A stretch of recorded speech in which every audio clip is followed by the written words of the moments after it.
এই যে ভাই, নাতি নাতনি সবাইকে বলছি, দাদা ভাই সবাইদেরই বলছি, দেখো এখন এই যে রুটি হবে, ডিম দিয়ে হবে, আর এই যে কালো জিরে সম্বার কাঁচা লঙ্কা দিয়ে আর রুটি তরকারি হলো।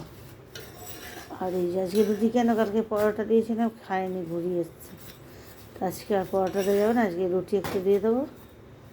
আর এখন ডিম দিয়ে রুটি করে দেবো, আর আলু দিয়ে খাবে।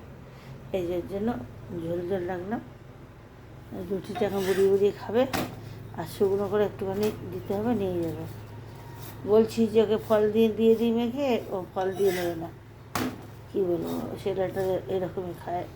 খাওয়ারে অনেকই ঝামেলা আছে, ছোটো মানুষ দেখলে কী হবে, খাওয়ারে অনেক ঝামেলা। 3জন মানুষ থাকি, রান্না নিয়ে অনেকই ঝামেলা, জানো ভাই। এই যে সকালে দেখো, এই যে বড়রা সব ঘুরে এসছে, টিফিন দিয়েছিলাম, ঘুরে এসছে। তাহলে ঠাকুমা কত করবে বলো, এইটুকু বাচ্চা নিয়ে খাওয়া নিয়ে কত ঝামেলা। কোনো সবজি খায় না, কিছু খায় না, মানে আমার অনেকই ঝামেলা করে। আর কেউ থাকে না, মা বাবা কেউ থাকে না এখানে, খালি আমার সঙ্গে তো জিদ করে। কী করবো। ঠিক আছে, সকালে গুড মর্নিং সবাইকে রাখলাম। এখন একটু তাড়াতাড়ি আছে, তখন ওকে 7টার মধ্যে করতে হবে, রেডি করতে হবে। রাখলাম ভাই, নাতি ভাই সবাইকে বললাম।